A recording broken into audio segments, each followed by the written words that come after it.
बिस्मिल्लाहिर्रहमानिर्रहीम। हम दुरुग शहर के अंदर लंगर वाली मस्जिद में आए हुए हैं। आपको लंगर वाली मस्जिद दिखाते हैं।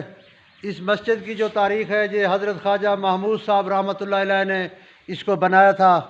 हज़रत ख्वाजा महमूद साहब रहमतुल्लाह अलैह ने इसके पीछे जो जगह है, यहाँ अपना महल बनाया था, डेरा बनाया था। चूँकि गर्मियाँ आप यहाँ पर आकर गुजारते थे, या रमज़ान शरीफ जो गर्मी में होता था, ख्वाजा महमूद साहब, इस तरह उनके बेटे हज़रत ख्वाजा निज़ामुद्दीन साहब रहमतुल्लाह अलैह, वो बुज़ुर्ग भी यहाँ पर अपना माह रखते थे। ये सामने जो डेरा बना हुआ है हमारे हाजी सईद साहब का, यहाँ हज़रत ख्वाजा महमूद साहब का घोड़ों का अस्तबल था, क्योंकि तौसा शरीफ से उस वक्त सफ़र घोड़ों और ऊँटों पर हुआ करता था। ये आपको मस्जिद हम अंदर से दिखाते हैं। ये मस्जिद जो है ना, लंगर के नाम से मशहूर है, क्योंकि हज़रत ख्वाजा महमूद साहब ने इसको बनाया था। ये उन बुज़ुर्गों के वक्त की बनी है। अब माशाल्लाह भाई सईद साहब और दुरुग वाले, उनकी फैमिली, उनके अजीज़ों ने जो है ना इसके ऊपर बहुत काम किया है। पुरानी मस्जिद तो शहीद हो गई है, अब इसको नई शेप में इन्होंने बनाया। आप देखें अल्हम्दुलिल्लाह, यहाँ तकरीबन 7 सफ़े अंदर हो सकती है, 4 इस तरफ 3 पीछे।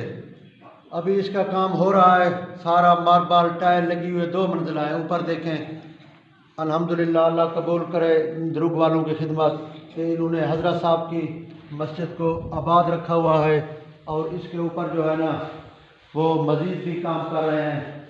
और कहते हैं कि जुम्मे के दिन यहाँ साथ गांव के, देहात के बहुत सारे नमाजी लोग आ जाते हैं कि लंगर वाली मस्जिद में जुमा पढ़ेंगे। जैसे गड़गोजिया है, करकना है, नथ है, क्यारा है, वैसे भी दुरुग के लोग इस मस्जिद में बहुत आते हैं। माशाअल्लाह, बड़ा दिल खुश हो गया कि हज़रात की मस्जिद को उन्होंने अपने हज़रत के मियार के मुताबिक आबाद भी किया हुआ है, बनाया हुआ भी है।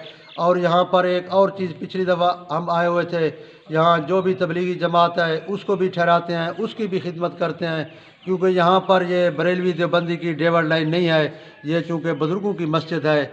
इसी तरह यहाँ जो भी मेहमान है, हर वक्त यहाँ मेहमान भी होते हैं, उनकी खिदमत भी हाजी सईद साहब करते हैं। वस्सलाम।